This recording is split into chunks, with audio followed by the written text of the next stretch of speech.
started. Celeste, call the roll, please. Case, Jadish, Evans. Here. Hasserag. Here. Leidig. Here. Here. Lifka. Here. Stevenson. Here. Stocking. Here. Quorum. Very good. Next item on the agenda is approval of the agenda. Do I hear a motion? Motion to approve. Second. All those in favor? Aye. Opposed?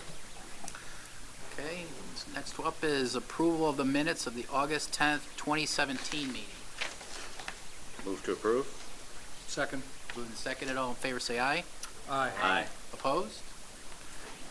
Okay, next items are the business at hand for this meeting. We have two public hearings this evening. The first one will be the First Street row houses, and then the second one will be the South Street Estate subdivision, the two-lot subdivision. So I just want to let everybody know that there's two hearings. We'll take the First Street row house homes first, and then the subdivision will be second. I'll read the procedures to the hearing once, and we'll swear everybody in at this time, right afterwards. So we now enter the public hearing portion of our meeting. It is the Plan Commission's job to conduct these public hearings in order to receive testimony for and against petitions for general amendments to the zoning ordinance, zoning map amendments, zoning text amendments, special use permits, and amendments to special use permits.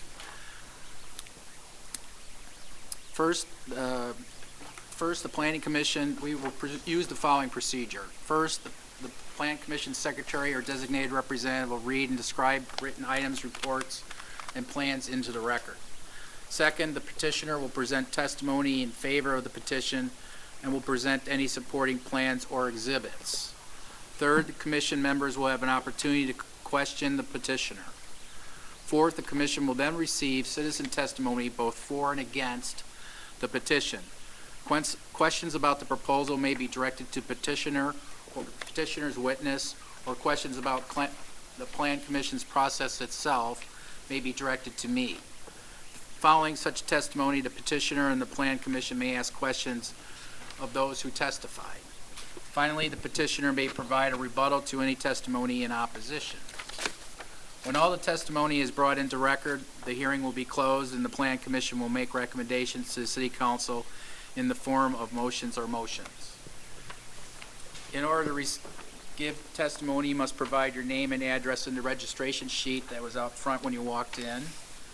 By signing the registration sheet, you agree and understand that anything you say will be sworn testimony and affirm to tell the truth, whole truth, and nothing but the truth. When giving testimony, please approach the lectern, speak directly into the microphone so that you may be heard. Please begin by stating your name and giving your address. If you speak additional times, please state your name each time for the record. Please be concise when presenting your testimony, and if your point has already been made, it is not necessary to repeat it. Each of these points is recorded and will be considered as the Plan Commission develops findings of fact and recommendation or recommendations.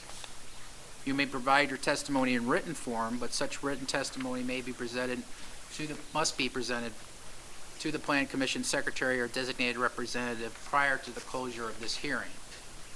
After the process is completed and everyone wishing to present testimony has spoken, the Commission will then decide whether it has heard adequate testimony in order to make a decision. If it has, the public hearing will be closed. After the public hearing is closed, the Plan Commission will refrain from receiving any additional testimony either for or against the petition. There is one exception to this rule. City staff will submit a report based on the testimony presented at the hearing. This report will consider comments or concerns from all city's departments, such as the Fire Department, Public Works Department, or Engineering Department. Okay, at this time, I'll administer the oath for those who have signed the registration form. Anyone wishing to give testimony or ask questions or cross-examine anyone giving sworn testimony, please stand and raise your right hand.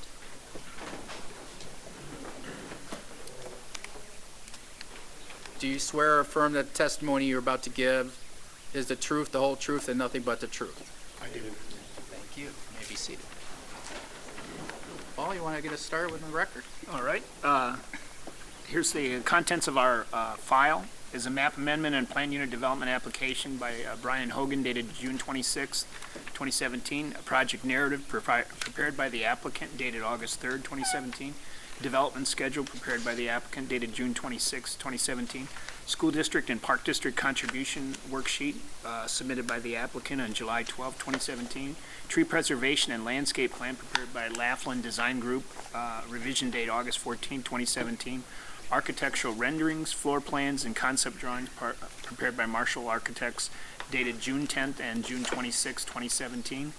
Preliminary engineering prepared by Engineering Resources Associates, revision date August 4th. Final plat of plan unit development prepared by Engineering Resources Associate, dated August 2nd, 2017. Stormwater application report and prepared by Engineering Resources Associates, dated June 26, 2017. Wetland determination letter prepared by Engineering Resources Associate. And engineering opinion of probable costs of public improvements prepared by Engineering Resources Associates. Kane County Road Improvement Impact Fee application dated June 26, 2017. A land use opinion report prepared by the Kane County DuPage Soil and Water Conservation dated June 26, and response August 9th. A memorandum from the Community Development Department to the Plan Commission which summarizes the request and provides staff's analysis. A certificate of publication from the Daily Herald for the legal notice that was published August 9th for tonight's public hearing, and a copy of the notification letter and sworn affidavit stating that a notification letter was mailed to all property owners within 500 feet of the subject property. Okay, all right. I failed to address the first hearing and on the items that we're going to consider, so I'll do that at this time. First Street Row Homes is a request for a zoning map amendment to rezone the subject property from an R6 medium-density 2 and 3 family residential district to an R7 multifamily residential district, and preliminary and final plan unit development plan approval. The location of the project is 401 North First Street. The applicant is Brian Hogan of Hogan Design and Construction. And we'll hear from Mr. Hogan now.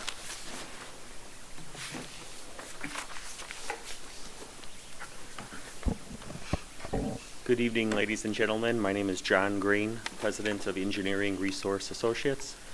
Good to see you again. I'm representing the applicant, Hogan Design and Construction, on this application for consideration tonight. Also here with me, who will speak next, is architect Dan Marshall, who you also met during the conceptual review hearing that we had on this same property back a few months. Just by way of introduction, this property is a vacant property that's a half acre in size, located on the northeast corner of Stevens and First Street. It's on the screen, area bounded in blue. This area is currently 21,000 square feet and zoned R6. It is listed in the opportunity area number 2 for the downtown master plan. And that is a special study that the city had commissioned a few years ago and was part of what perhaps spurred the Park Place development, and then that same type of designation was planned for this property, and then also the properties to the east of us going down to the river. The property does have some unique topography which allowed us, we feel, to do some creative things from a design standpoint. And Dan Marshall, the architect, is here, and he'll go through the building elevations and some unique features of design in just a little bit. The property has some amenities, as it's proposed to be a planned unit development. We understand that the planned unit development standards allow for some considerations when there are deviations from standard zoning, in this case R7. That we are looking to offset those, perhaps as a way of saying that here are some additional features we're adding that we think make this a good project.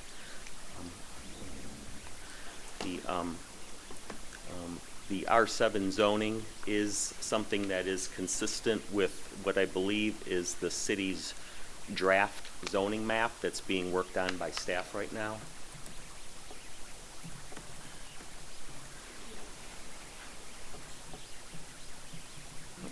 Close. I guess if I change this size, I'll go quicker.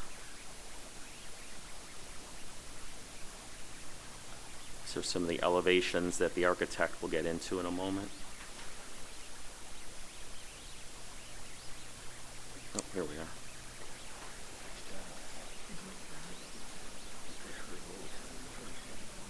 So what is on the screen right now is the PUD site plan, and I'll give you some general site orientation. The buildings will face First Street to the west. There will be 5 individual entrances to each of the 5 units that are proposed. All vehicular access will be from the rear, a proposed alleyway of sorts back here. Each unit will have a 2-car garage to the rear. The unique topography has that this property does slope about 10 feet or so from the front to the back. Unique from like Park Place across the street where the parking is at grade. In this proposed situation, the parking will be kind of below grade. The basement level or the first floor will be 8 or 9 or 10 feet underground at the front of the building, so that the building only appears 2 stories tall in the front, but it appears 3 stories in the back. Some more features of the site plan include that there is an ornamental metal fence that's surrounding the property and surrounding each of the units. That's in the landscape package submittal that you have. We are also incorporating a bench and seating area for public use and enjoyment at the intersection of the sidewalks of both Stevens and First. There's a detail on the landscape plan. And then finally, we are proposing brick paver pavement for the alleyway in the rear. We are not required to provide any type of permeable pavement in that for stormwater. The property is small enough, but we are adding the feature from an aesthetic standpoint of having the more natural, aesthetically pleasing brick pavers for the rear patio area and the bench area at the intersection of the 2 sidewalks. We feel that this development is consistent and harmonious with the master plan of the city.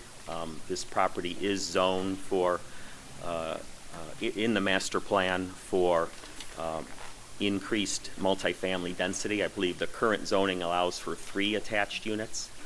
We can't have 5 attached units if we are not in the R7 zoning. I want to touch on a couple of more of the deviations with respect to the site plan and the landscaping. We are proposing a plus or minus 12-foot setback off of the Stevens Street right-of-way, which is a deviation from a 20-foot setback. That setback, a couple of things to say, it is consistent with the deviations approved on the Park Place project. But I will say on this property, the Stevens Street right-of-way is 80 feet wide, which is about 15 or 20 feet wider than a traditional right-of-way in our city. And you'll see that the sidewalk here and parkway is rather large. A traditional concrete sidewalk would be just a foot off the lot line. In this situation, for whatever reason, Stevens Street is actually shifted way south in the 80-foot large right-of-way, so that will actually, when the project is built, a unique part of this site, again, is that there's actually about 25 feet of grassy parkway in front of this property, so that when you add the 20-some feet of parkway plus the 12 feet of setback, it may look and feel that there's a little bit more space in there. So I wanted to point that out, that it's a unique characteristic of the sidewalk in this area. Coincidentally, the single-family homes to the east of us are actually encroaching out into the right-of-way, just to kind of show you how things are shifted. The home immediately east, the front building corner lands right on the lot line, okay? And then there's like a 8-foot enclosed porch on it that is clearly entirely within the public right-of-way, just for sake of reference. The last thing I wanted to point out with respect to amenities that we're offering on this project is we're really proud of the landscape plan and the landscape screening and tree preservation that we're proposing. There is a very large mature tree up in the front at the corner of the property, which we're planning to preserve. That's of high quality. There are several other larger mulberry type trees along what would be our northerly lot line. We're planning to keep and preserve those. It makes for a nice green wall, so to speak, a transitional landscaping buffer. But beyond that, if you are looking at the landscape plan, we do have an increased amount of landscape planting. Here it is, all around the property. But specifically, here's the landscape plan.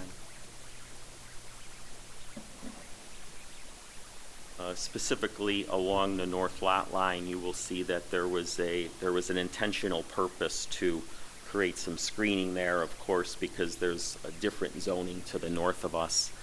I want to talk about that for a moment. The R7 zoning calls for, I believe, 16.5-foot minimum side yard interior setbacks. But it should be increased to 25 feet if we're adjacent to a lower zoning classification property, which we are. So we meet the R7 setback. What we're asking for a PUD variation and consideration from, in conjunction from some of the amenities we spoke about, is relief from that extra 8.5 feet of transitional zoning yard. And we feel that the architectural elements and design that Dan will speak of, and the other amenities, including this tree preservation and the landscape buffer, is a fair approach to that. Regarding parking, the R7 zoning ordinance suggests 2 stalls per unit. This project is doing better than that. We're providing 3 stalls per unit. We realize that parking is an amenity that goes a long way, and the brick paver driveway in the rear has several bump outs towards the east lot line with some uniquely placed green space landscape islands too, with some trees in that again, so that we have, besides the 2 stalls per unit in each 2-car garage, which meets the minimum standards of the city code, we are showing 5 extra parallel off-street spaces all along the rear. Of course, First Street is an IDOT right-of-way that does not allow parking. Stevens Street to the south does allow parking. It is a little bit wider street, as I testified earlier, and there is parking allowed on both sides. But we felt, again, an amenity of having some on-street parking just adds to the PUD that we're proposing tonight. We have gone through adequate reviews with city staff. We've met with your planning department. They've been very helpful through this whole process. We also met with the Public Works Department and your outside city consultant. They have each reviewed the plan. They have each issued comments, and we have since addressed all the comments and resubmitted to the city's satisfaction, is my understanding. So we don't believe there are any major outstanding issues. Of course, before you tonight is preliminary engineering approval. If we get favorable approval, we will then work with staff on the last-minute final engineering details and, of course, building permit preparation. In closing, we feel that this project is consistent with the comprehensive plan and that some of the amenities mentioned, along with some of the features architecturally, do meet the intent of the city standards. I will turn it over now to architect Dan Marshall for his portion of the presentation. Thank you. Good evening. Dan Marshall from Marshall Architects, 812 East Main Street, St. Charles.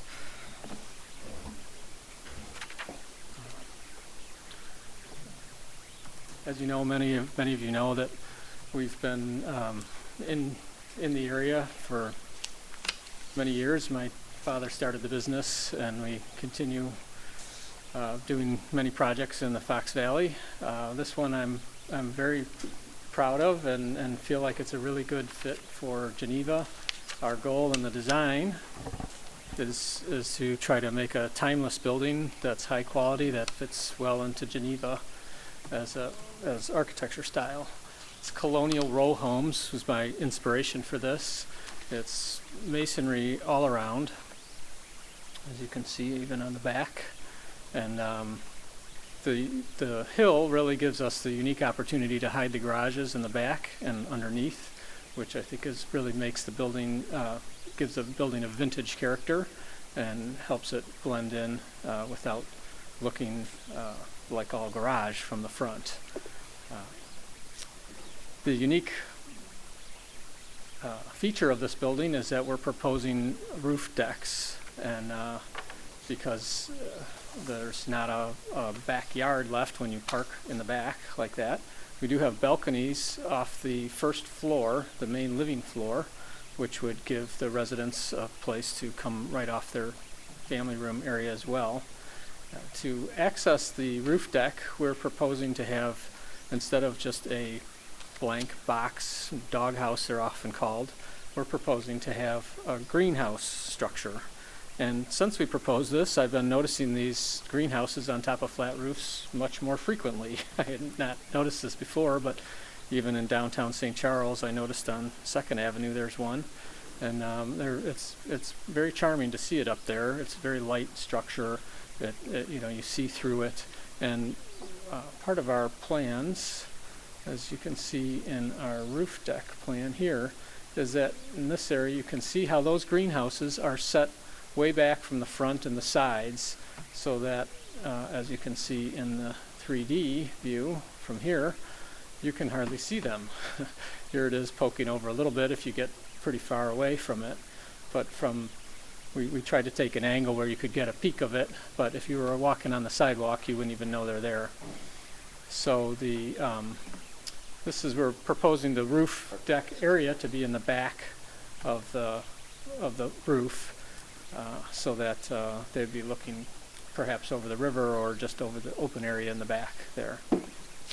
Again, as I said, these are very high quality construction, and having the 5 units is what makes that feasible, because it's not a cheap thing to do, and we're proposing an elevator in these so that they can be used for all ages, and that helps with the parking below, so that you can get your groceries and everything up to the kitchen. I could talk all day about this, but I'm sure that you would probably ask questions. The side elevations, we tried to break down the massing by doing a little inset area and then doing a bay window area popped out, and put shutters all around and cast stone parapets and sills and heads and coursing, detail coursing, all the highest end stuff that we could come up with. Like to take any questions now, or should we wait for that till later? Let's start questions. Okay. Brad, you want to get started? Brad, you want to get started? I guess I had 2 questions. One is, speaking about the building height, Sure. especially versus Park Place across the street. Yeah.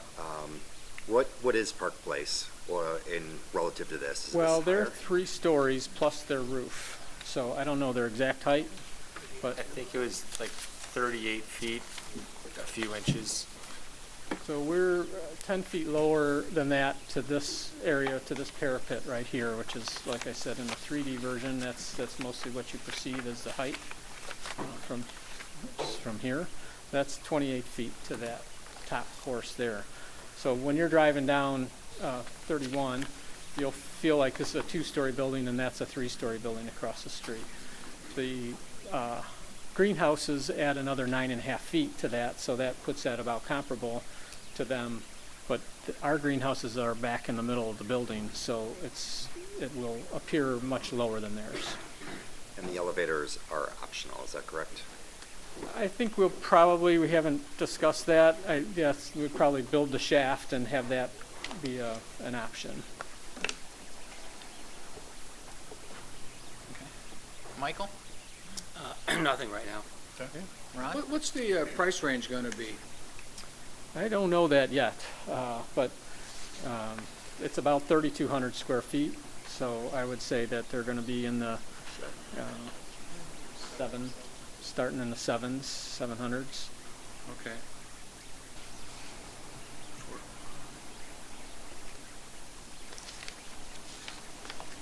And just a kind of a detail, but on the drive-in floor, how big is that space, the room in front of the garage? Just, it's hard to tell, I don't see any dimensions, but just give me a ballpark, Dan, what it is. Sure. It's about 50 feet in front of the garage, in the, Okay. what we call the basement, because that's Yeah, submerged into the hill there. so you say that room is not 50 by 50? No, it's 50 by about 23, 24, and it kind of bumps in and out there. So it's a nice basement. We would leave that or finish that on the buyers, with the buyers, and provide a bathroom down there and a mechanical area and a mudroom, because that's where you'd be coming in from the garage. Okay. So, thank you. Okay, Cindy? Yeah, I was noticing you have incredible, a lot of intensity on your unit 4 and your unit 5. Oh, yeah. And then when it comes to 1, 2, and 3, there's not a whole lot. So I was trying to figure out why. Yeah, sorry for that confusion. We just put the notes on 4 and 5 because it's the same notes on all of them. The walls are the same, the doors are the same, the windows are the same. It's just that the notes for each thing are on 4 and 5. Because they're things are in different places. I was just wondering if like there's different things or different ways you can No, move things it's actually around. exactly the like they're just flipped, because unit 1 is a flip of unit 5 reversed, but everything's the same on both of those. They just don't have the notes on them. So unit 2 and 4 are exactly the same, and then actually unit 2 and 3 are the same, because that's a middle one. I had to pick one side or the other to put them on, and I just picked that way. So, Oh, okay. yeah, but they are the same. I just got confused. I was Yeah, like, it just what? seemed like redundant to put the same notes. It's all on CAD, so I could easily do that. I got confused. Sorry, No problem. but it looks great. Thank you. Thank you. Tim? I like this very much. My only question is about the fence, which I don't believe we talked about last time. One of the things I like about this project is the way it relates to the street, and I'm concerned as to whether or not the fence is going to detract from that and make these look somehow locked off on the street. So would there be a lock, something that controls access that's going to make this look like a security kind of thing? I like looking without the fence, I guess, is what I'm saying, and what are your Sure. thoughts on that? Yeah, the fence came in with the landscape design, and I think it gives it a little bit of a stately feel. To me, right now, I was actually just a couple of days ago driving around Geneva taking pictures of white picket fences with box newels, because somebody asked me for a box newel. And there's an incredible lot of white picket fences in Geneva. Yes, there It's are. really charming right now. It's something that catches your eye, and so fences have a charm about them. So I could personally take it or leave it as far as the architecture goes. I was more involved in the architecture. The landscaper came up with that, but I don't know if anyone else wants to address the fence. But I can briefly, we expect it to be pretty low to the ground, a feature that, with the traffic on 31, just to kind of create a little bit of a visual separation. We would plan that there would be a gate on each unit, but it wouldn't be locking or anything like that. It would just be, we feel, a feature. But if you felt strongly otherwise, we could just. one thing I like about fences in general is that they kind of break the architecture down into the landscape a little bit, and that's, I think, what's so charming about the white picket fences and the stone pillar fences that we have around town, is that it pulls that architecture out into landscaping, and you get this mix and blending of the architecture and the landscape, if it's done well. It's got to be done nicely. I think that's all true. I think I can see it as a pleasing design element. I just have that concern about it looking a little bit blocked off from the Yeah. public, and you're in a setting that otherwise looks great as far as the setbacks and all of that, and Sure. I think is actually enhances the experience for the public at that corner. So it was a concern. Yeah. Not something that is overwhelming, especially if other folks don't mind it, but my choice would be to go without it. I think that could use a little design development too, in terms of showing you Yeah, what that it looks like, and Looks a little solid, and then it listed as 4 feet which is not that low a fence, so maybe something even lower and more decorative looking. This looks More like a diminutive. pretty sturdy fence. Yeah, yeah, sure does. That's my only question, otherwise I like it very much. Thank you. They submitted to be 42 inches. Okay, Yeah. that's a lot, that's less, that's good. John? Actually, I had the same comment. I saw reference to the fence. I did not pick up on it in the landscape plan, but I did see some iron fence on the rooftop pictures. So now that I see it, I have the same concern that it kind of separates the development from the neighborhood. I really like the design and the streetscape on both sides of this building. And I see a front yard fence sometimes, especially that you get the wide Route 31, wide Stevens Street.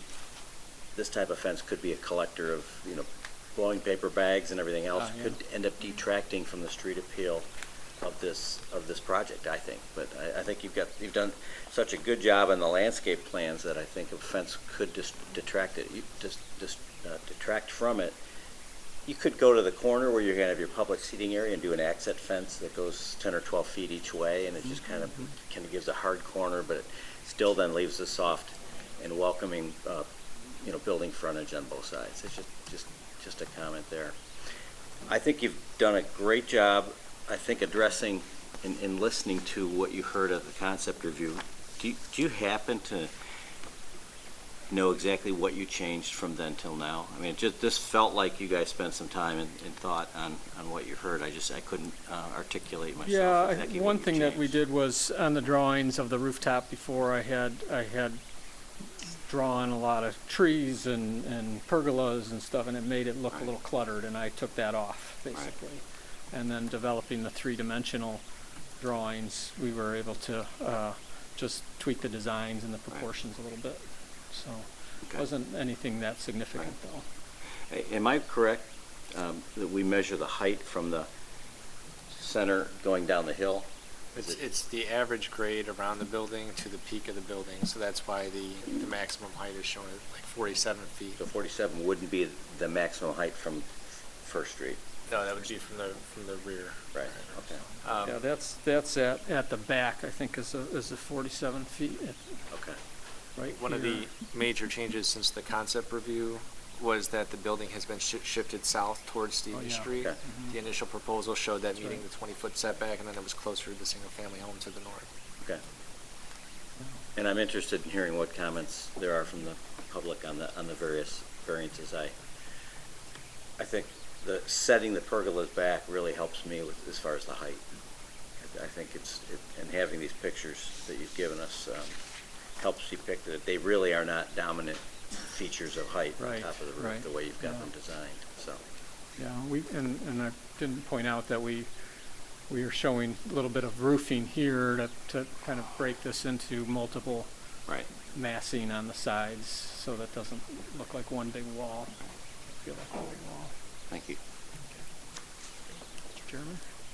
Okay. So, that's our hearing. Sheet.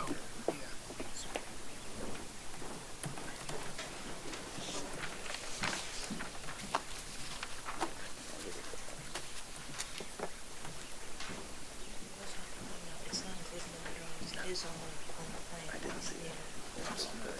Real high.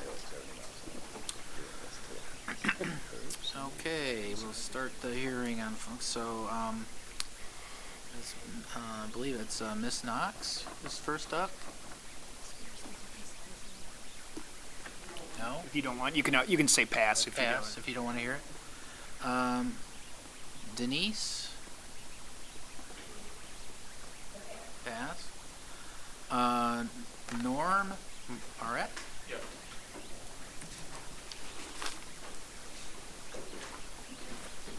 My name's Norm Moret. I live at 505 North First. I've been in the building business for 40 years. This building is a beautiful building if it was sitting on State Street, but you're 5 blocks into a residential area. The architecture of this is not conducive with the neighborhood. We just saw Park Place go up it is bringing in some wood, it's bringing in some different things. This is an all-brick building that looks more commercial than it does residential. I guess that's my only comments. Okay, thank you. Kathy Brockett, I believe is.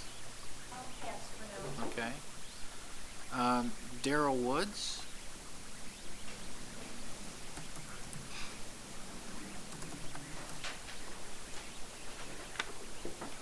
Hello, my name is Daryl Woods, and I live at 721 North First Street. I am opposed to this project in its current form and will briefly share my perspective. The proposal mischaracterizes the condition of both the site and the surrounding properties. It describes the site as vacant land. That's true but misleading because of the connotative meaning of the word vacant. And it describes most of the surrounding properties as being in deteriorating condition, which simply isn't entirely true. The new luxury Park Place development is directly across the street on the west. My neighbor Miles recently purchased a beautiful home directly north of the site, and there are older homes which may be rentals directly east. To me, this site typifies what is so appealing about living in Geneva and near the Fox River. That is the beautiful greenery or green space that stretches along this area. I remember this property before the structure on it was torn down. It reminded me of a miniature southern plantation. It had a large white house, tall, thick bushes, and lots of green space. Even now, as a so-called vacant lot, the property is carpeted with thick grass and lined with beautiful mature trees on its northern and eastern edges. Instead of integrating the proposed design into the natural environment of the site, this project is proposing to replace that greenery with bricks and concrete. I believe a total of 7 mature trees will be chopped down. In addition, the developer is seeking a variance to erect 47-foot structures. I heard some of what was said today. My concern is this. If granted, the variance is granted, the townhomes would put the beautiful house on the northern boundary in shade. Both that house as well as the remaining trees and vegetation on the north side would be in shade or the shadow cast by the nearest townhome. And that's my reading of the plan, at least the information that I looked at. A similar fate would befall the homes and land to the east of the site. Before today, I didn't know that there were plans to put new construction east of this property, but if you have a 47-foot tall structure, what's going to happen is that any developer or person who purchases property to the east is going to want a variance at least the same height, simply because the property is going to be partially in shade. No one moves to Geneva and buys a home here in order to live in the shadow of another building or to have a magnificent view of a brick wall. And again, I'm thinking of the house directly to the north of this property. I'm aware that there may be some debate about whether anyone has a right to sunlight. But in my view, by permitting the developer to cram 5 townhomes on these lots and granting this height variance, the city would effectively be giving the right to sunlight to the residents of the proposed townhomes at the expense of their neighbors. Looking down the road to the future, I have one final comment, which I already shared. Approving this project as proposed would also ensure that any future developer or home buyer that purchases property to the north or east would want a similar height variance. In that eventuality, the irony would be that the residents of the proposed townhomes would be among the strongest opponents, arguing that a similar height variance for the property directly east, for example, would block their view of the Fox River. Like I said, no one wants to live in a shadow or pay for a view of a brick wall. Thank you. Thank you. Janet craft.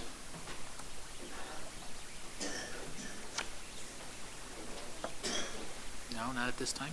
Okay. It's hard to read this. I think it's Probably having a hard time Ertzi? with my handwriting. Yes. Sorry. Sorry. My name is Kent Etsy, and I live at 721 North First Street.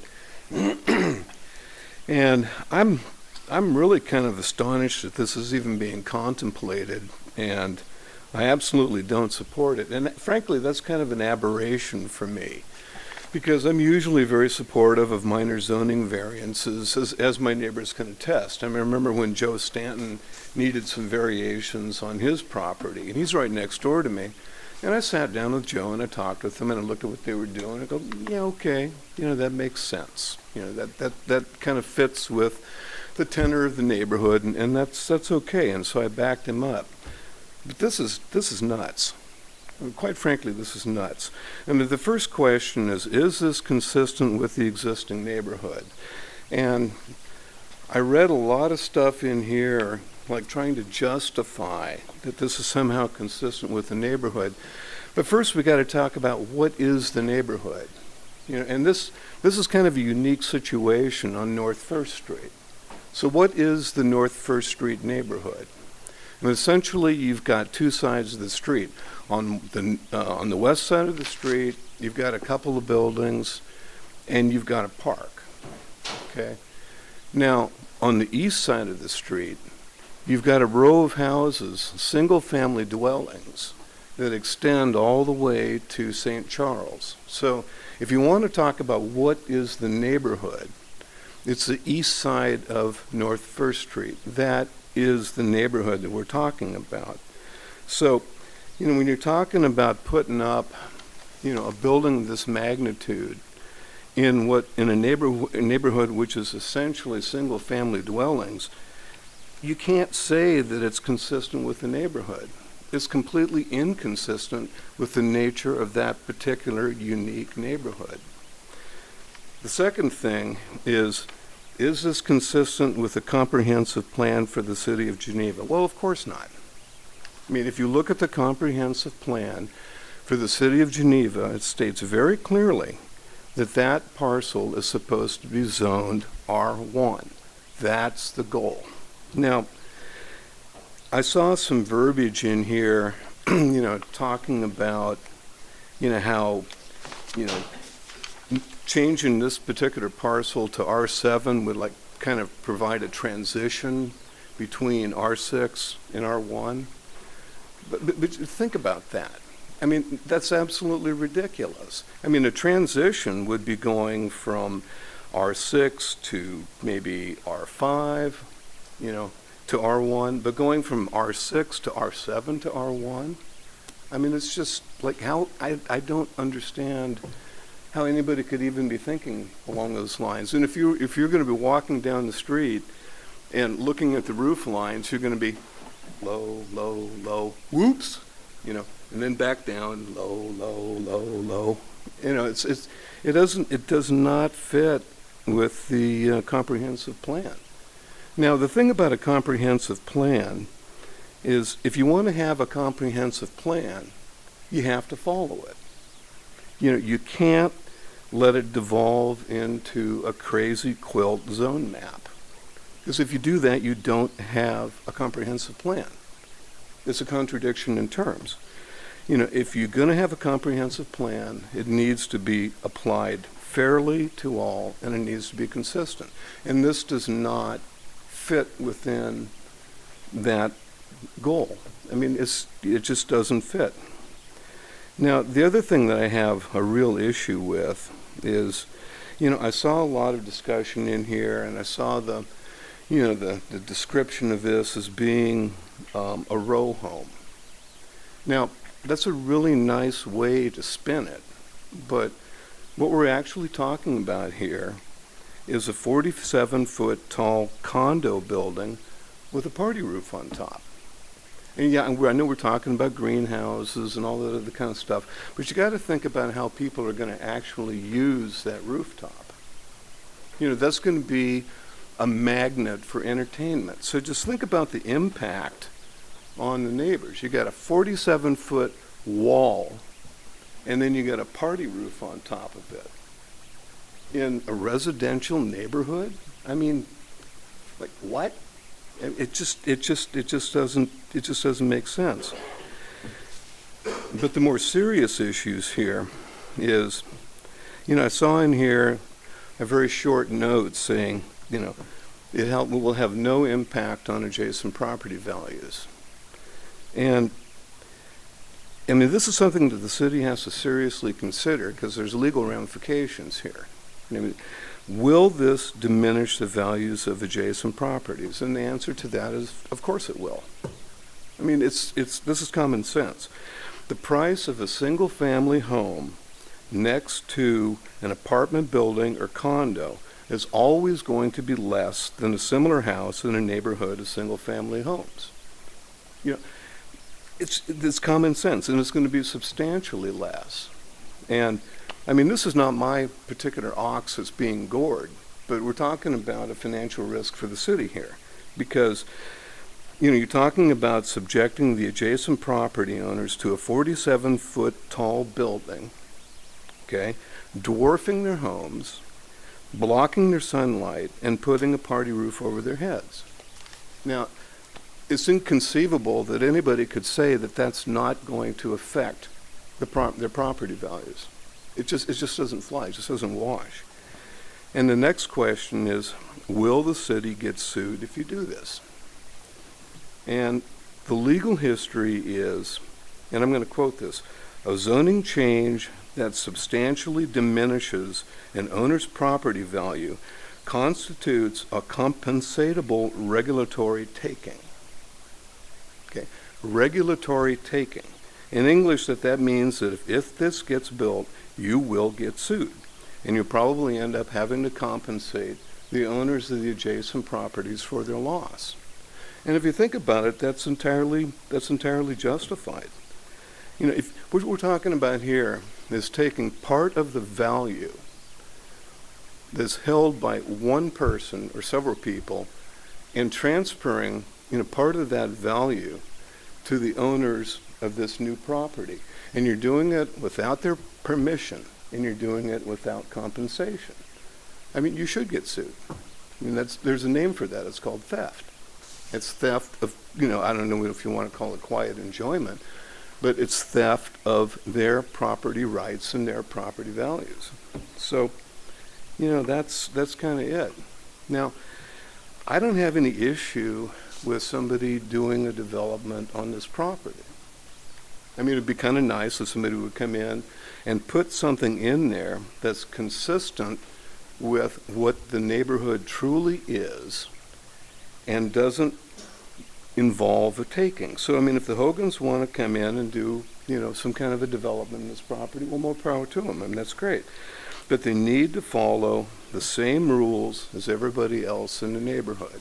They can't come in and change the terms of trade after people have paid for their property. That's a taking. And they cannot put the city at legal risk because that affects all of us as taxpayers. And they cannot profit at the expense of their neighbors. I mean, again, I don't even understand why this is even being compensated. I mean, this stuff is basic. Anybody? Well, thank you very much. Thank you.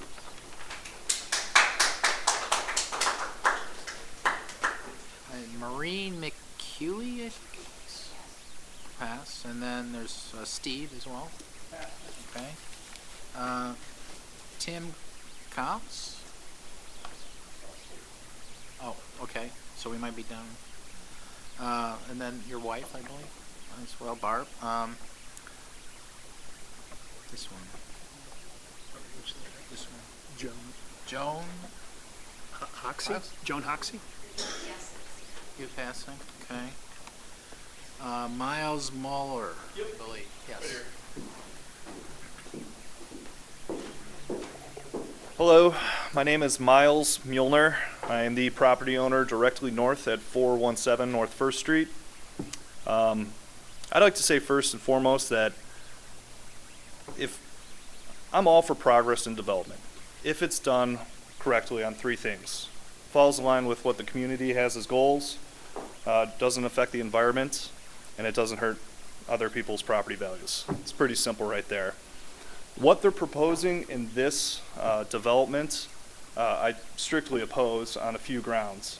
The setback variance from my property line directly to the north, that 25 foot down to 16 foot, it may not seem like much, but that combined with the height variance at 47 feet, and you got to factor in at 47 feet, if you have a 6 foot tall man on top of that, they're peering directly down into my bedroom window, into my bathroom window, into my backyard. When I have a wife and a child, there will be zero privacy there. They're putting way too much on this property. I have a single family home. They're looking to put 5 units on a half acre. There's no way it's not going to cripple my property value. I've talked to 2 other prominent builders in the area. My own father, Jeff Mueller of Mueller Construction, 30 plus years in the industry. George Havlicek Builders, very prominent in Geneva. Both have said that this will affect your property value negatively. So right then and there, foremost, I mean, I'm all for some kind of development, but something that falls in the guidelines. I will say, I just moved here, March. I moved here from Elmhurst. Elmhurst, another nice community. Elmhurst's charm is more of kind of that city urban appeal. This would actually look pretty good in Elmhurst. I moved out here because Geneva's different. Geneva has that quaint, small hometown feel. It doesn't have the high rises. It's got that nice charm. This is just one step that's gonna take away from that. So I'd really like to see something get developed, but something that would fall in line that wouldn't destroy my property value, probably in the property value next to me. I mean, you factor in 47.5 feet with a party deck, they're gonna see not only my property, they're gonna see probably 2 or 3 properties to the north of me as well. So I think it has a lot bigger impact than anyone's really saying at this point. Thank you. All right, thank you. Michelle? Yes. Is Jeff Miller as well? Okay. I can't read that. I think it's This is Dan Marshall, though. this one here. You ready? Linda? Thinking? Yes. Yeah. That probably would be next. My name is, and excuse me, I have allergies. Oh, sorry. My name is Linda Mazur, and I live at 513 North First Street. And I'm not going to repeat what other people said that I happen to agree with. I would like to point out to the Plan Commission, and I have served for the city in years past, and I know a lot of people go, our neighborhood's so unique. Well, our neighborhood is a little different because we don't have a lot of people to protect ourselves at meetings. We never have. We fought this all the years that I've lived here because it's not like a normal neighborhood, but we're normal people. And when I bought this house, that was all R1. And even though in the city's wisdom, I don't think it's so wisdom-like, but somebody decided, oh, this is a good place to start putting higher zoning homes. I was opposed to it then. Again, we don't have a huge voice. It's just like Park Place. Is it lovely? I mean, it is lovely, but I still think that's inappropriate, and exactly what I thought would happen, happened. It goes from R1, and then it moves up to R7, and sure enough, how long is it before somebody goes, well, look at Park Place? That's exactly what happens. So then they use that as their guideline instead of the guideline that so many of these people went in and took old homes, renovated them, some of them built new ones. They've spent, a good portion of their income on this, and they think this is a toss-away neighborhood. That truly is my feeling. And I love Geneva, but I think North First Street is treated differently. And the other thing I'd like the city to consider is as you keep approving, well, because Park Place, you gave it an R7, and you gave it, this dense population. Now you're going to go down Stevens, because those places have been bought up, because people say, we can put R7 in there.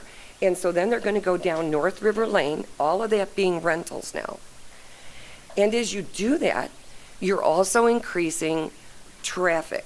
We have something that doesn't exist, to my knowledge, in Geneva.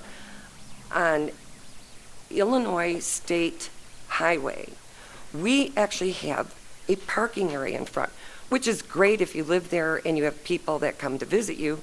However, as you keep granting this, we will not be able to pull out of our homes. It's almost impossible now. We knew we lived on 31 when we moved there. We've dealt with that. Wheeler Park, our neighbor, you deal with that. But as you keep increasing this, nobody seems to figure out, how are these people going to get out of here?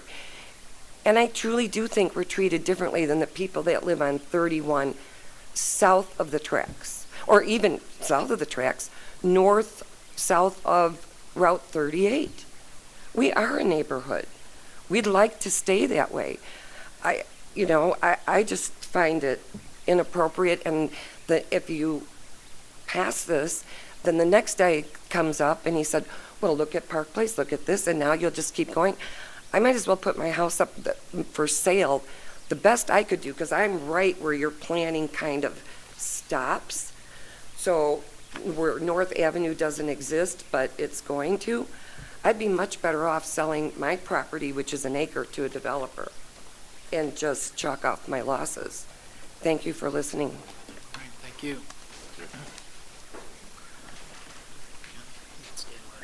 Dan Marshall? Yeah, he's the architect. Brian, yeah.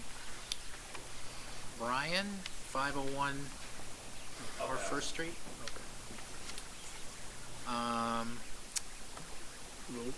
Rodenson and South River Lane? Nan Road? 414 South River Lane?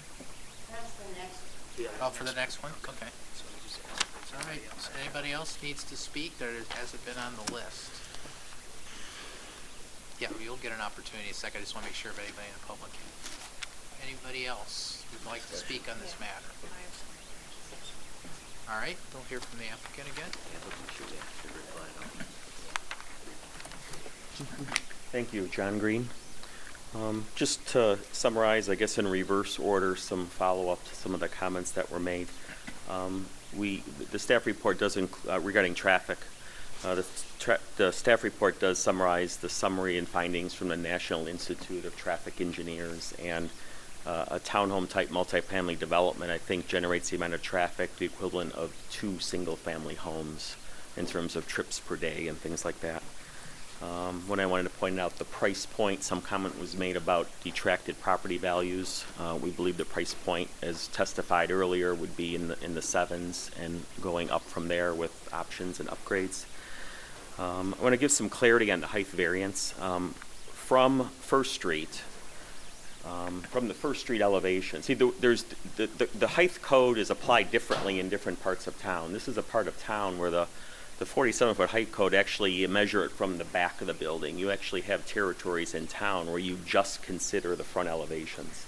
And part of that might have to do with the uniqueness of the property, that it falls off dramatically, as we know, the hill on the west side of 31 down to the river. So the top of the parapet on the 31 side is 28 foot tall.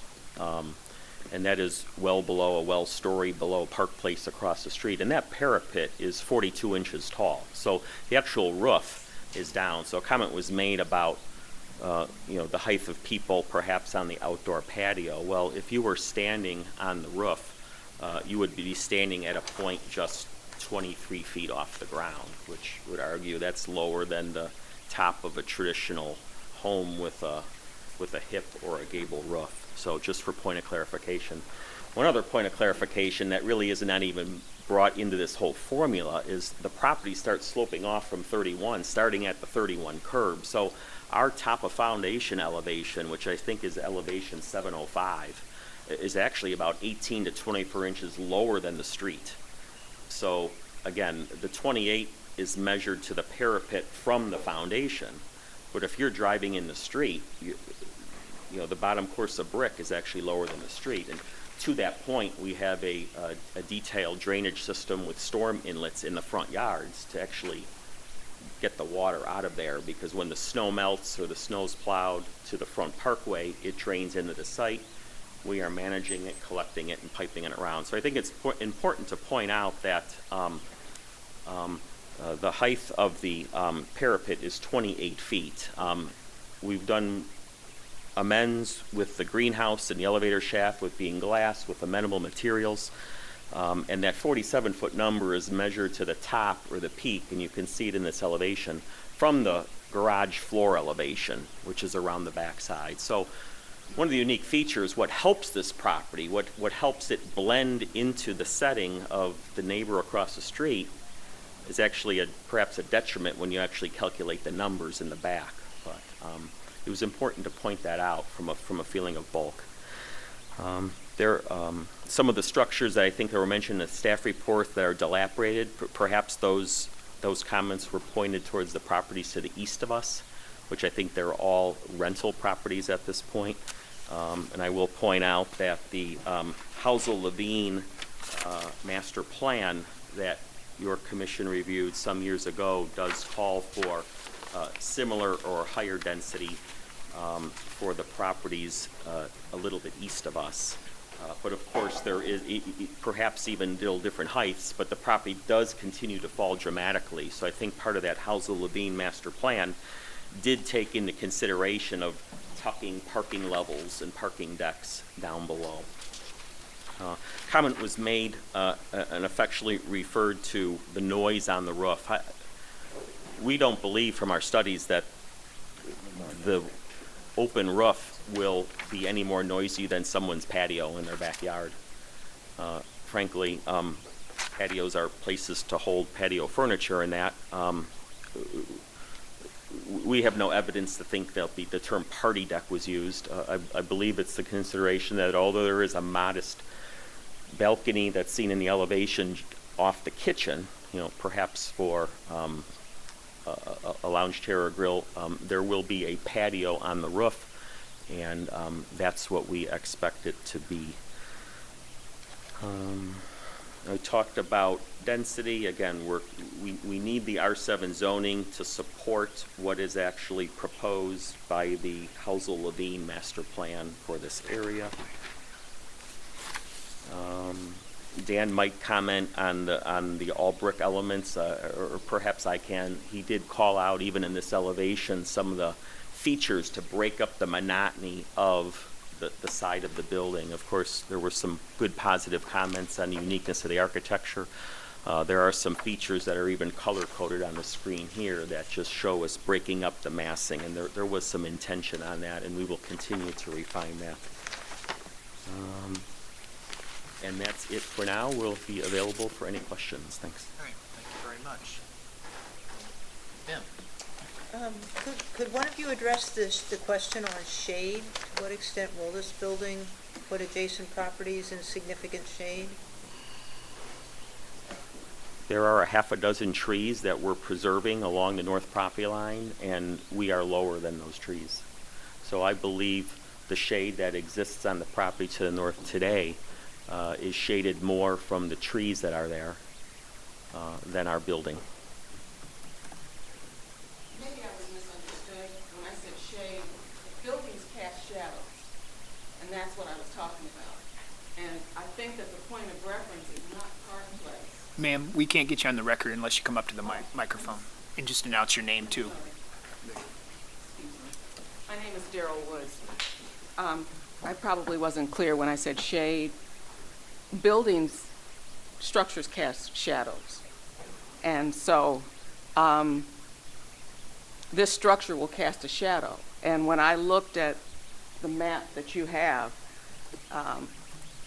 given the proximity of the house that's immediately to the north, there is going to be some shade or shadow cast on that house and that property.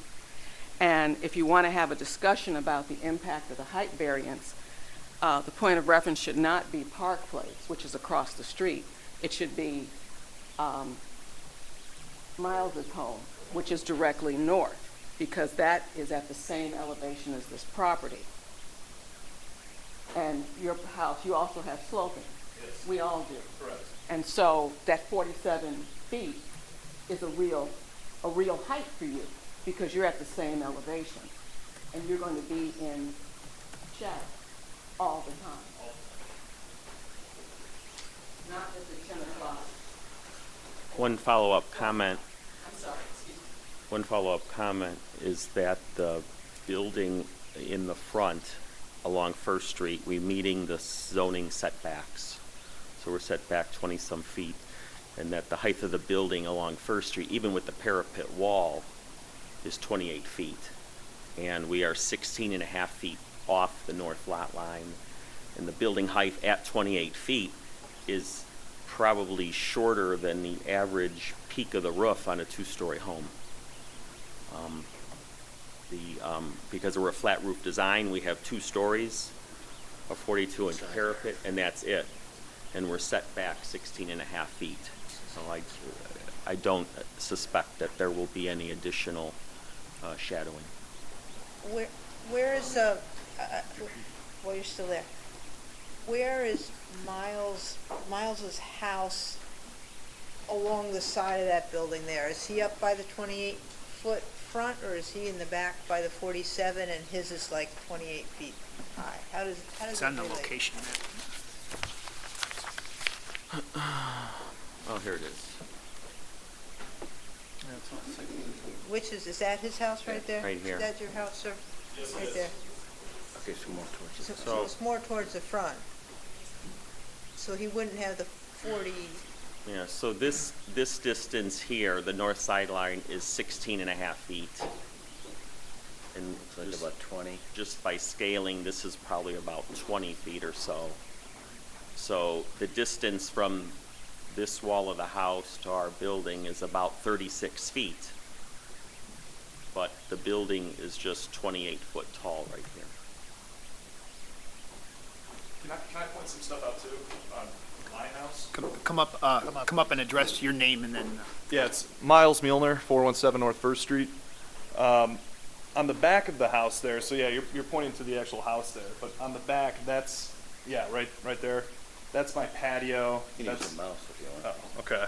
Yeah, here's my patio. Here's, it slopes down there as well too. My driveway, it's graded down all the way back. So it's gonna follow the same slope that this property directly north to it is. And then, 16 and a half feet off the property line is not a whole lot. To use, Dan, you said it yourself, the reason they have to even propose these rooftop patios is because there's no land left. They've crammed as much as they possibly human can in here with no vegetation. They've already cut down a massive tree last week for this. It was a huge, beautiful 100-year plus tree. It's gone. You can't tell me there's going to be enough room left on a half-acre land with 5 3,200 square feet, condos. It just doesn't add up. I'm sorry.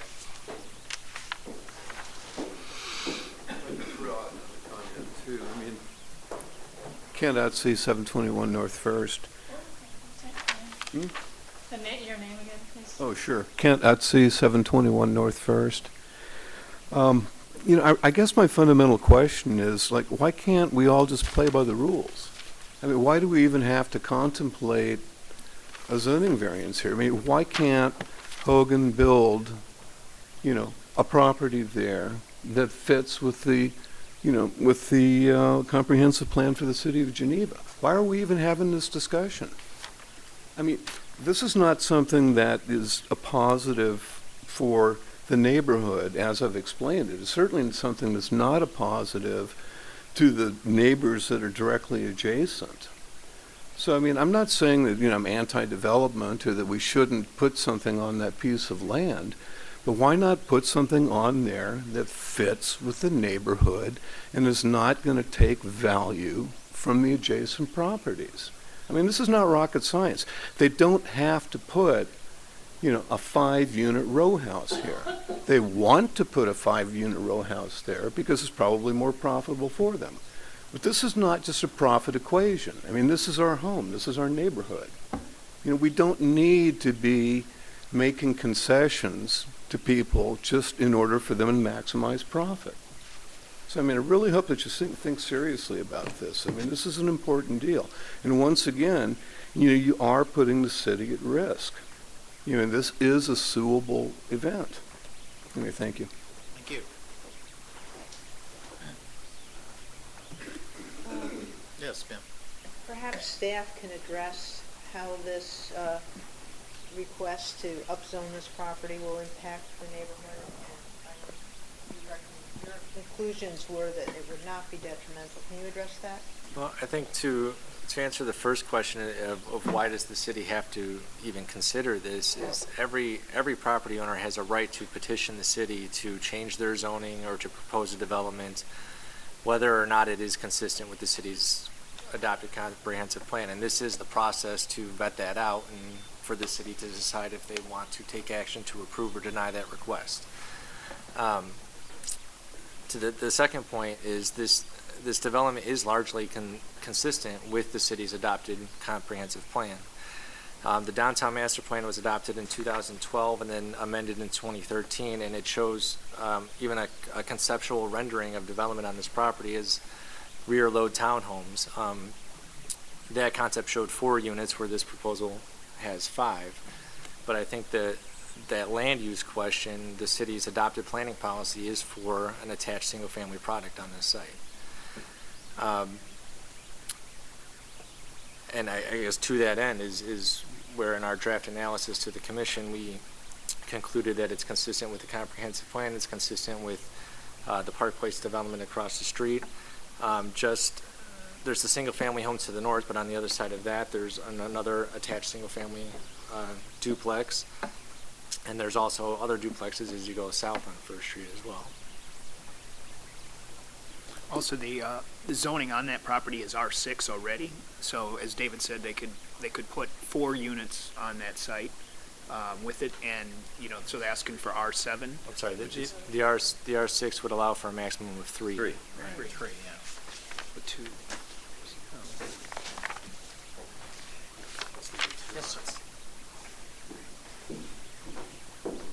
Yeah, Miles Mueller again. So if we stuck to what the city of Geneva has placed at R6, it'd be 3 units. I would be completely fine with it. My 25-foot step back would be completely fine. There'd be no problems there. It's just when we're starting to get away with all these variances, that's when it starts to hinder me. And I should say that the R6 allows for a maximum of 3 units on 1 zoning lot. So we'd have to look at this property and see if it could be created into 2 zoning lots. It could potentially allow for 2 3-unit buildings. Well, I mean, So at the end of the day, it's a half acre. So you we'd can have to chop take a it look up at so that. many ways you want, but it's still only a half acre. Thank you. Thank you. Yes, Michael. Maybe for staff. So there have been a lot of discussions about different heights, 47 feet, 28 and all. Under this zoning, 35 feet is permitted, is that? 35 feet is the maximum building height in all residential zoning districts. So if it were a single-family home, the maximum height could be 35. So really the difference here is if I'm interpreting this correctly, is primarily the greenhouse that's creating the height difference between what's permitted and and the variance. Correct. Correct. Thanks. Yes, ma'am. Would you care to speak? Sure. Come forward.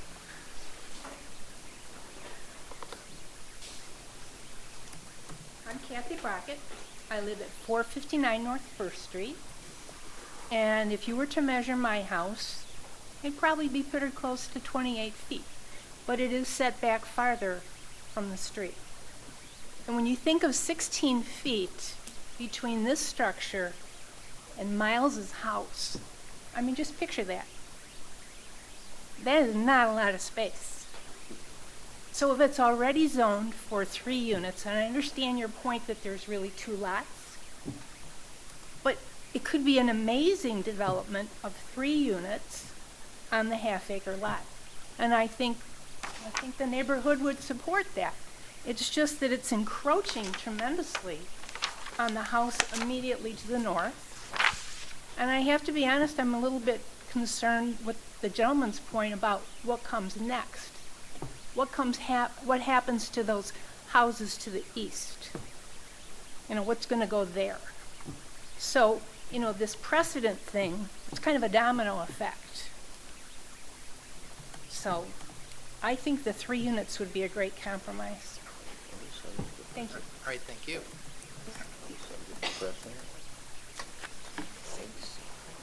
Yes, Ron. I'd like a specific number here. How far away is Miles' house from this? I heard 60 feet from John. Is that right? No, I think it was Not from the lot more like line. I'm not 35. talking the lot line. How far is the north edge of this building that you're proposing from Miles' house? About 36 feet. 36 feet. This is about 20. 36 feet side yard Yeah. difference. This is about 20. And this is 16 and a half.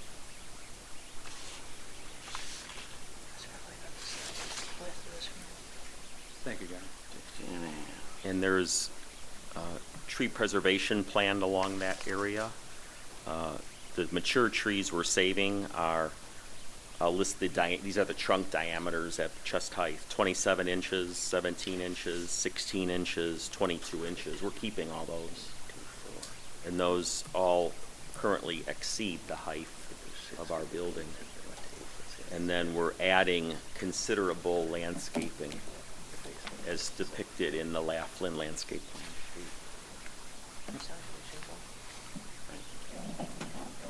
Yes, I have a question for Mr. Marshall. Ceiling height, all 3 floors, is what? We are currently proposing 10-foot ceiling heights on the first floor and 8 to 9 foot on the second floor. The roof has to slope from front to back, so it starts up higher and then slopes towards the back. The first floor being the basement floor? Oh, I'm sorry, the main level, Okay. street level. And basement? Basement's, it's about 9 feet. We've got to get it deep enough for the garage to get in. Is there any ability to take ceiling height out and still have a market? Today, you're not going to build an 8-foot product. I Right. understand that, and sell it at these price points, but is there any room to shorten the building at all by giving somewhat lower ceiling heights on the floors? Possibly. It's when you have a first floor that doesn't have any ability to do a vaulted ceiling or anything, it's kind of nice to have higher ceilings so you can fur it down and Right. get some interest in the ceiling a little bit. So from a market standpoint, it would be negative to go lower on there, but it's not out of the question. I also want to clarify a comment about not having green space. There is quite a bit of green space around this. It's just the parking in the back. We don't want to put patios on the side of the end units, and in the interior units you only have the back and the front, so we don't want to put a deck or a patio on the front, and if you're going to park in the back you don't have that patio.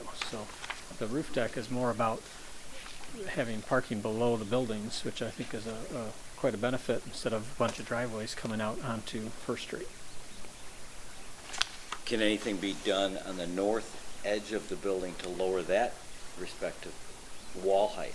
And maybe it's not consistent with the other 3 sides, but is there anything Yeah. can be done architecturally, whether it's a lower wall or it's a flat? If people can't walk to the edge, if the patio is truly recessed from the end of the building or the edge of the building, can that parapet wall be eliminated?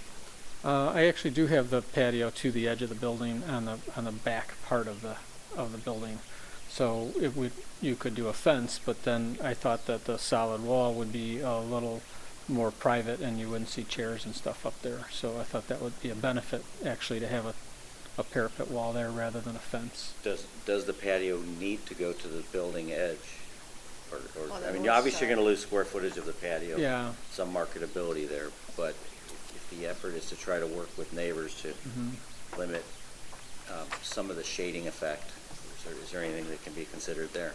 I'm not expecting you to have an answer per se, but just your thoughts on it. So I suppose there is, but you know, it would take a lot to get this up there. We want to make sure that it's usable. So we've got a stair to get up there, and that takes up some area. So it would be You could make a smaller patio up there, but we'd like to make it big enough to be usable.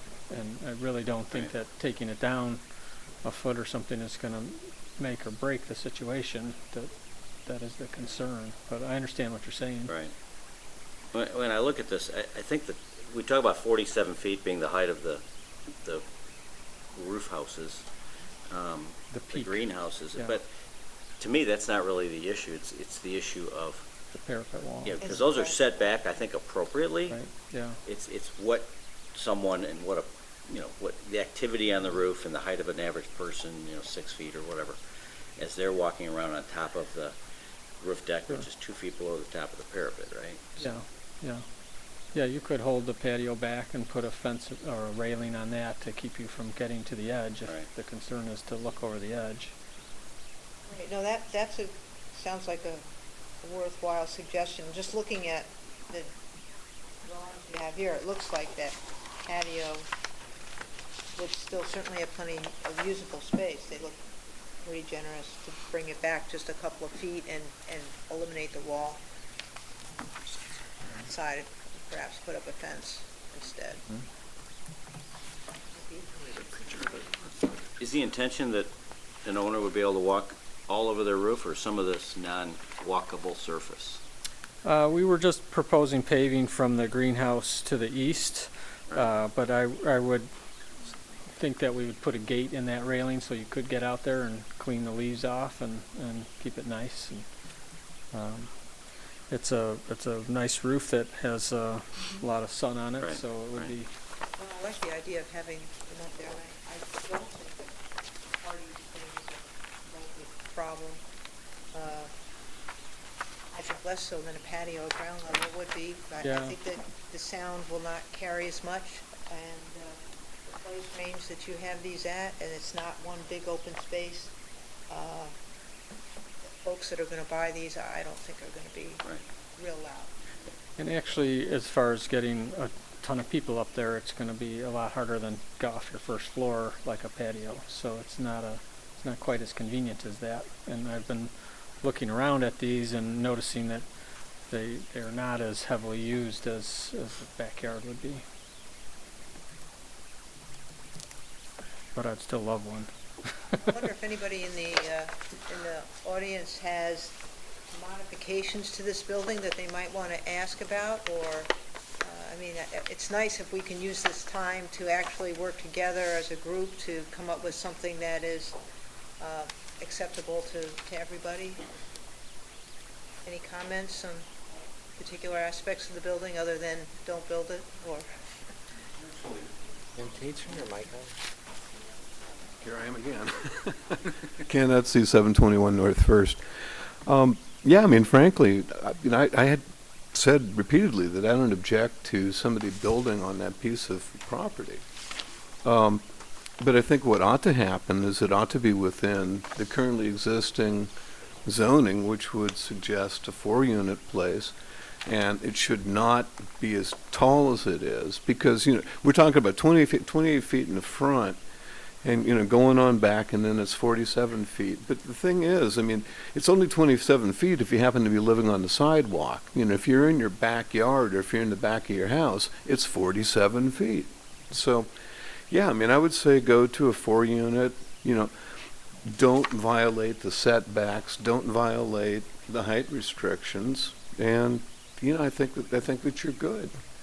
And, any reasonable developer ought to be able to construct something of that nature on that piece of property, given where it is, and be able to make a profit on it. It may not be a $700,000 condo. They may not be making, $250,000 per condo, but, they can certainly make, $50,000 per condo and come out ahead and not be disturbing the rest of the neighborhood and not be disturbing the adjacent property owners. So, yeah, there's room for a win-win, but not as a 5-unit and not at that height and not violating those setbacks. Just go back to the area as it is currently zoned and stick within that. I think you're fine. Yes, David. If I could, I'd just like to take a minute to speak to the current zoning. A planned unit development is a tool that the city can use to provide flexibility in setbacks and building height, but it's a trade-off. You know, what is the public good? What is the difference from the underlying zoning, and how does it get the city a better development? The current R6 zoning allows for either a single-family, a duplex, or a three-flat unit, or 3 attached units. That could be side by side, that could be stacked. It has a maximum building height of 35 feet, but I think the key difference there is in the R6 district, the side yard setback is 6 feet instead of 16 and a half or 25 feet if it's adjacent single family. So if this were developed under the R6 zoning district, the development rights for the property would be a 6-foot side yard setback from that single-family home to the north. And the maximum building height would be 35 feet, you know, parapet or no parapet. So the plan as proposed, the real deviation is to allow for more than 3 attached units. The side yard setback actually increases with this proposal as compared to the underlying R6 zoning. It does decrease in both cases along Stevens Street. The requirement there would be 20 feet in both cases. So I just wanted to make sure we understood, you know, where we're starting at with the zoning that's in place today and what's being proposed and what those differences are. That's key, because it could be 10 and a half feet closer to Mr. Mueller's home as a 3-unit building. Correct, and there could potentially be two lots there under the R6 zoning regulations. At 35 feet. And I know technically with the greenhouses, it's 47 feet or 48 feet. But they're set back. To me, this is more a 38-foot building in the rear. It'll read. Yeah, it'll say, I mean, you don't have a wall that's 47 feet tall that's casting any kind of shadow. It's all glass. So I think that's helpful as I wrestle with the height variance. So. Yeah.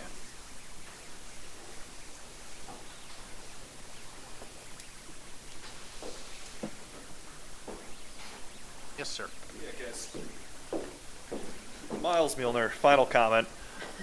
In regards to the tree preservation, for years I worked for a subcontractor, Sundance Concrete. So when they dig the foundation for this building, you're going to have the standard overdig is going to be 3 feet.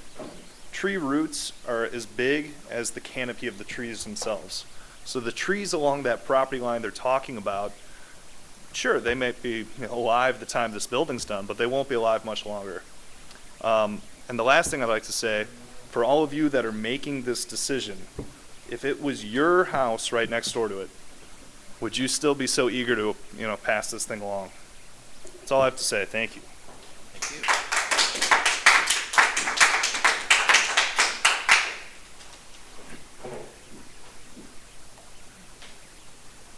Thank you. Anything else? Mr. Green, I think I interrupted when you were heading to the podium. Did you have anything else you wanted to add? You stole my thunder. I think I was going to say what you identified, that the top of the parapet along the rear of the building, which would arguably be the tallest part that's visible within 100 feet or so, would be the top of the parapet in the back, and that measurement is 37 and a half feet. So although the variance is to 47 feet, that's to the glass rooftop atrium that's set in at least 20-some feet. That, as Dan's elevation showed, it's hard to see. So the top of the parapet along the rear, even with the 10-foot slope on the lot, is 37 and a half feet, which is just 2.5 feet above the maximum allowable. That was what I was going to touch on. I have a question. If you were to eliminate the greenhouses were the original thought about the greenhouses was to enclose The elevator shaft. the elevator shaft And the because stairwell. right. If the greenhouses didn't enclose it, would you even be able to see them from the Well, elevator shaft? I think from a fire code standpoint, there needs to be some sort of enclosure, and we just didn't want to do the equivalent of a 4-sided hut up there. We thought that the glass enclosure would just be a neat effect, and quite honestly, a softer approach to the amenities of these units.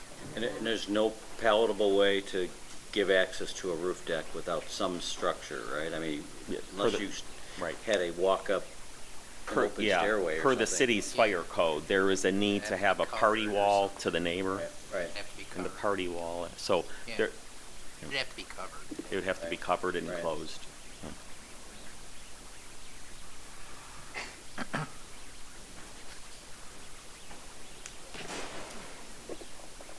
Any other comments? Yes, Michael? I know this has been done already, is there any opportunity to move the building further south and sacrifice that setback more than the one on the north? We do have utility poles in the right-of-way along Stevens Street that we have to maintain at least 10 feet of clearance from. So there might be a foot or two to pick up, but not much more than that. Thanks. I think that's a good idea. 2 You go to 18 and a half, if there is indeed 2 feet. We've got a 40-foot right-of-way, right on Stevens. Yeah. It's a big Yeah, there are some OSHA standards. We worked with Jennifer in your electric division, and we measured the locations of the overhead lines, and we know that the building has to be like 10 feet plus 4 feet away from the lines, because we will need temporary scaffolding to construct the masonry. And there's some OSHA rules that actually will govern exactly how tight we can be. Now, I can state that we matched the setback that was approved for Park Place, but the sidewalk meanders, so we can work with staff if it's a condition of your approval to tighten that to the south a couple of feet. So if we were to move if the building were to slide south a couple of feet, and there was something workable to be done on that north parapet wall so that it reduced the visibility from the ground and made it look less tall and took away a little of the solidity of the brick, that might put Mr. Mueller's backyard shade issue, side yard, might move it over a bit. Yeah, we'd be happy to work with staff on that. I know that to support the parapet, if there's brick on it, I mean, structurally, it wants to sit on the wall. I don't know that we could offset it in, but perhaps what we could add is another element just behind the wall to maybe make the patio, so there wouldn't be people perhaps overhanging. Right on. Two separate. Take away the don't make it brick anymore, move it in and make it the metal fence or something. There might be some structure that prohibits people from getting to the edge, and therefore get rid of the parapet or scallop it out or something Right. along the north wall, which would reduce that by 2 feet or 18 inches, and then move the building south 2 feet. Yeah, It seems like a meaningful put them together, it effort seems like it might be. to address Yeah, if it's a this. condition of your approval, we could work with staff at time of final design. It's helpful, in my I opinion. think the elevations show that sort of the chimney acting as somewhat of a wall there too, I mean. it's Right, that- I don't But think you that's can just- change the chimney, yeah, but. the chimney would have to stay, but that's not the whole length of the building. Right.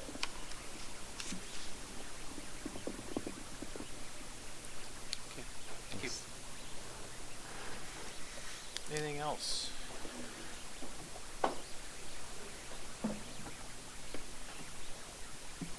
Hearing none? What are folks' thoughts on adding that condition?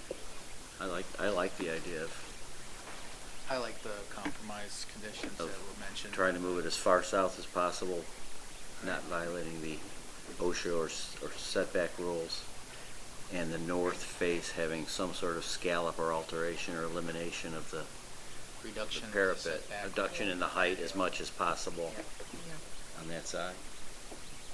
Since it is 20 feet from the property line at that spot.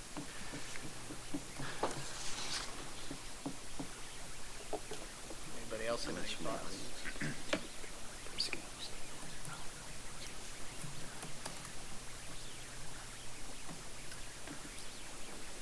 Is it the commission's desire to keep the public hearing open and revisit those changes in a public hearing, or to simply make that as a condition moving forward?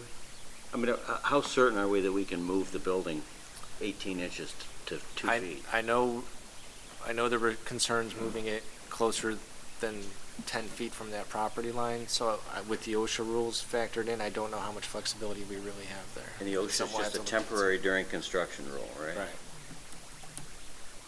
That's interesting. Nothing could Because be we done. got room to play there. Nothing could be done to the lines during construction, so that was not an issue. I mean, you can do anything. Those are ComEd lines, so. Yeah. It'd be a big price tag for that. Probably. Yeah.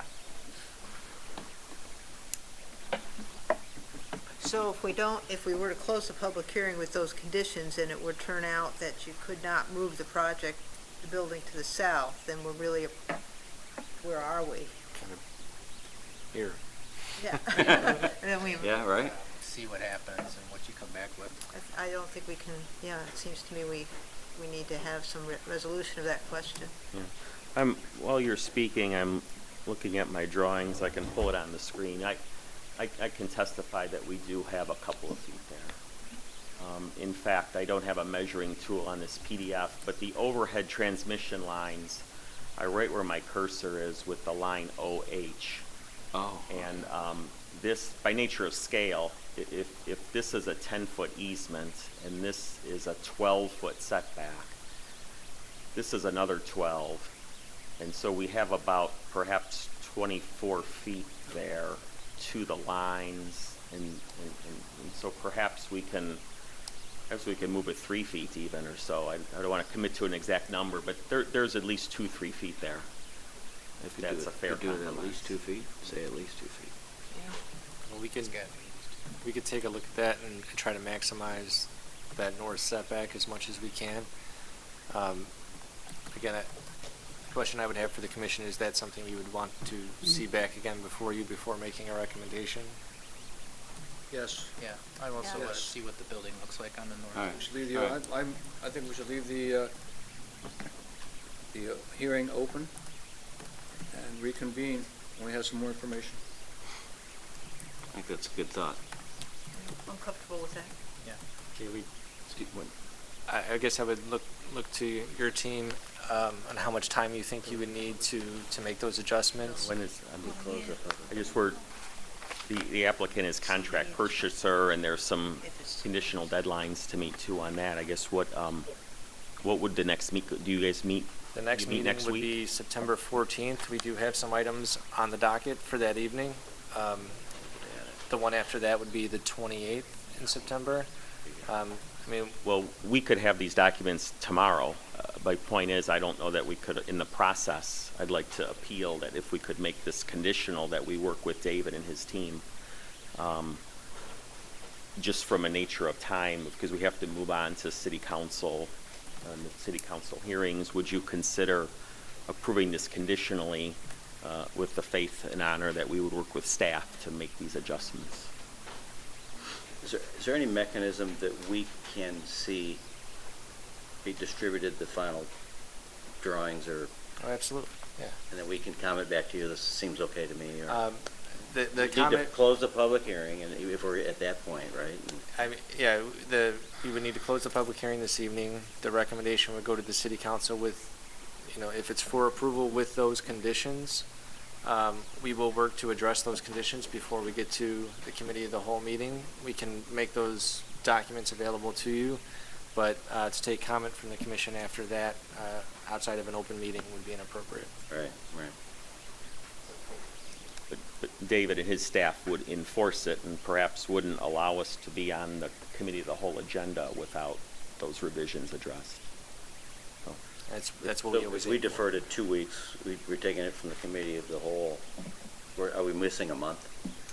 The committee of the whole meeting would have been September 11th, so this is 3 days after that, and we've got to send it out a week or so. So September it's 25th, so yeah, you push it back 2 weeks for each meeting. And with our hope of breaking ground this fall still, every week is valuable. You should see it. Ma'am, were you wanting to speak? I'm sorry. Okay. Sorry. Ma'am, yes, I saw you put your hand up. Kathy Brockett. Could you come I just forward? want to throw out one more. come on up to the Please come microphone forward. so we can hear you. One more compromise. Question. Do the lots go east and west or north and south? Well, right now, it's all one property, but what I was speaking to is it's large enough under the R6 district that it could be split into two. Okay, so That then. would probably be east-west. Okay, so east and west, okay. So my suggestion would be to go from 5 to 4, and you could straddle 2 on one lot, 2 on the other. You wouldn't have to change the zoning. You wouldn't have to worry about the proximity to the north. It would be less overwhelming, I guess you could say, and they'd probably be bigger and to me, more marketable. I mean, looking at the dimensions, I mean, they're beautiful. I would buy an end one, but I'm not so sure about the middle ones. I think you could really have something of greater value if you went from 5 to 4, and I think it would fit the neighborhood and the property much better. Just a thought. In that instance, though, that north setback would likely be reduced because the minimum requirement there would drop to 6 feet. So there's the potential it could encroach further to the north. Bigger impact. So it would shift to the north then? Right. It could, by 10 feet.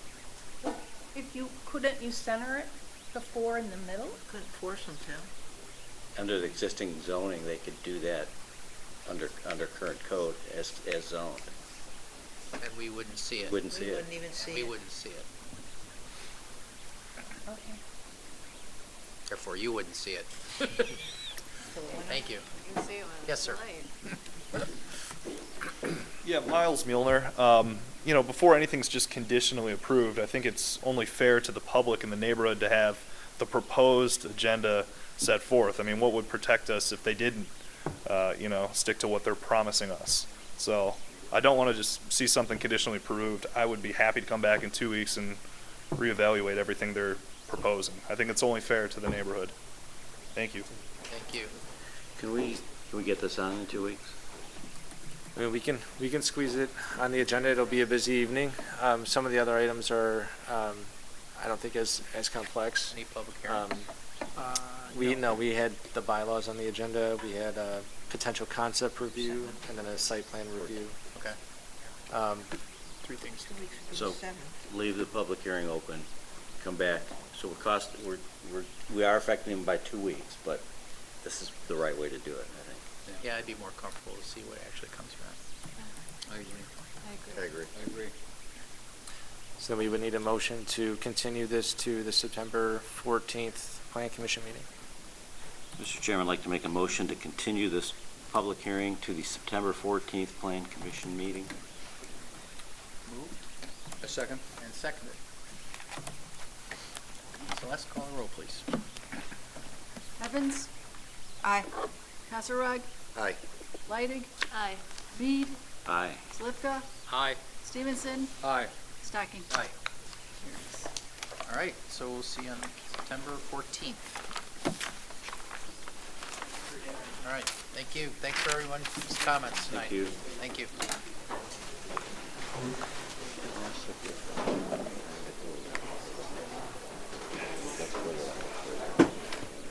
The community see that we take their comments seriously. Without a doubt. And that we change our mind, we do things differently or whatever because of what they said. It's exactly the way it should work. Okay, We have a second meeting, so if people could go out into the hall. yes. Shove them out, David. Ladies and gentlemen, Correct that. please, take it outside for discussions. We have a second hearing that we need to do tonight. Thank you. Wait to hear what they have to say on this one. Oh, he's got it. This one, the one like He's got it as well. Oh, yeah, right, it's the same guy, right. And the train goes. Okay, so second item on the agenda for public hearing is South Street Estates request a preliminary and final plat subdivision approval for a 2-lot subdivision in an R3 medium to high-density, single-family residential district. Oh, you can't hear me? Sorry, I thought I was speaking loud. I'll try to speak louder. There's a noise. Request for a preliminary and final plat subdivision approval for a 2-lot subdivision in the R3 medium to high-density, single-family residential district. Location is 503 South First Street, and the applicant Ben Hogan and Hogan Design and Construction.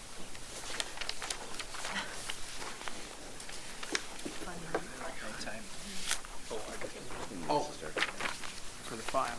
Paul, please read the record. All right.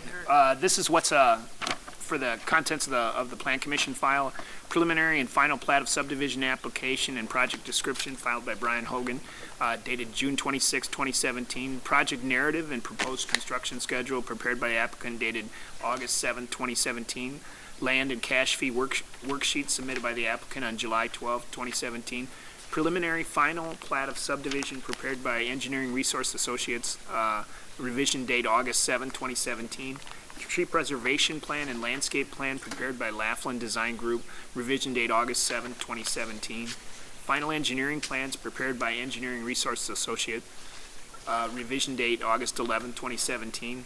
Stormwater application report prepared by Engineering Resource Associate dated June 26, 2017. Wetland determination letter prepared by Engineering Resource Associates dated August 9, 2017. Sidewalk exhibit prepared by Engineering Resource Associates dated August 18, 2017. Engineer's opinion, probable cost for public improvements dated August 8, 2017, prepared by Engineering Resource Associates. Land use opinion report prepared for the Kane County DuPage Water Conservation District dated June 26th, and land use opinion response received August 9th, 2017. A memorandum from the Community Development Department to the Plan Commission which summarizes the request and provides staff's analysis. A certificate of publication from the Daily Herald for the legal notice that was published on August 9th, 2017 for tonight's public hearing, and a copy of a notification letter and sworn affidavit stating that notification letter was mailed out to all property owners within 500 feet of the subject property. All right, thank you, Paul. We'll hear from the applicant. Good evening again. For the record, my name is John Green, president of Engineering Resource Associates, located in Warrenville, Illinois. And tonight I represent the owner, or I should say I represent the applicant, Hogan Design and Construction, on this proposed two-lot residential subdivision.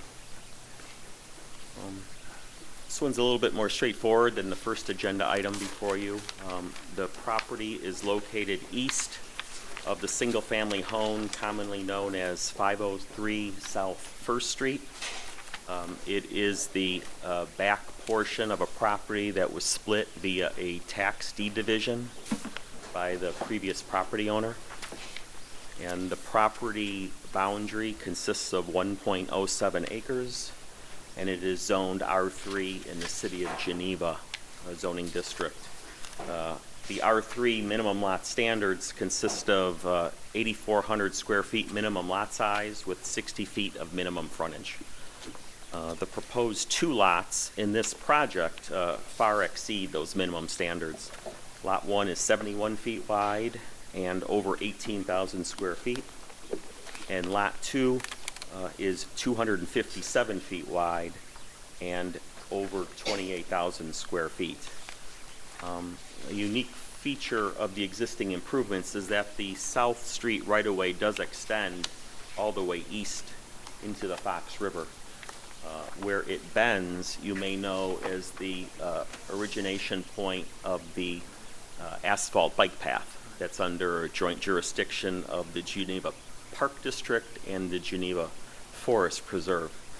And there is right-of-way that extends through that to the east that is public land. The proposal before you tonight does include adequate utility improvements to the property. Each home will be served by existing sanitary, water main, and storm sewer mains. There will be service stubs brought to these two proposed houses. We have worked with staff on a couple of key points here that are the main, perhaps, discussion points tonight. Is your ordinance requires a sidewalk along the frontage of the property, and I'm here tonight to point out some things and kind of show what our proposal is. The South Street, existing street, is actually shifted to the south, meaning close to our property. We only have behind the curb on the south side of the street between 2 and 3 feet of green space before our property line starts. in conjunction and consideration with that, there are also some utility poles that vary between 4 and 6 feet from the back of curb. There are some guy wires that pull back into the site even further away from the curb. And there are a host of a half a dozen or more large mature trees that we'd like to preserve as part of the tree preservation plan that we submitted to you. And due to the relatively narrow depth of the property, particularly lot number 2, we worked with staff. It wasn't necessarily practical based on the trend to dedicate any more right-of-way. Any construction of sidewalk beyond the 2 driveways we're putting in would perhaps additionally impact negatively any of the critical root zones of the trees that are mature and we're looking to preserve. So our proposal tonight before you, and this was initiated by one of our meetings with one of the city staff on the property, the proposal is to extend public sidewalk on the north side of the South Street right-of-way. I testified earlier that the existing asphalt street is shifted really close to us. With that said, there's about a 12 feet or so green parkway on the north side of South as it extends all the way west to First Street. So in working with staff and through this and realizing that there is a sidewalk stub at the intersection of South and First, and this perhaps is a missing link, a missing critical link of the city sidewalk continuation. We are proposing to, one, install sidewalk like a carriage walk, which is consistent with the trend of how the neighborhood has been just rebuilt. The city just invested some capital funds in the last 2 years to completely reconstruct River Lane, including new sidewalks. So the look and the feel that was established with the capital improvement projects over the last 2 years would be carried out along the north side where there actually is room to do so. And it would be, the sidewalk we're proposing would actually extend to First Street. It was David and Paul and I had some extended discussions, and perhaps although the ordinance doesn't require us to put sidewalk not adjacent to our frontage, we compromised, we feel, and that it was an agreement we made to extend the sidewalk as a carriage walk all the way to First Street, because there is a fair amount of bicycle and perhaps pedestrian traffic in there, and it'd be nice to just have a place to get those folks off the street. The applicant, Brian Hogan, has reached out to both of the neighbors across the street. He was able to contact the neighbor on the northeast corner of First and South. They're the folks with the mature hedgerow there, and they are in complete agreement with us with this approach. Of course, we'd work with them and staff and topography to relocate that hedgerow. We expect we'd construct a carriage walk, keep it close to the curb. The hedgerow's in the way if you've walked that at all, but we would replant those trees, their bushes, a little bit further to the north to create something nice for those property owners. And so we're open to discussion on that matter. And then we worked separately on the city's request for tree preservation or parkway trees. And for the same reason we don't have room for sidewalk on the south side of the street, there's really not room to plant parkway trees. And so what we had suggested to staff, and we went back and forth on it for a couple of weeks, and we did just this week come to some agreement on some language and some terms to plat a tree preservation easement across the first 10 feet of the property. So it, what it does is, if there was enough right-of-way there, a lot of the trees that are there would be in the city right-of-way, but they're not. And so we came up with some language and some teeth that will be recorded as a deed restriction on the property that gives the city essentially the same rights to the tree preservation of the trees. And in fact, if one dies and has to be cut down, for example, or is struck by lightning, it would have to be replaced and consistent with the city standards. So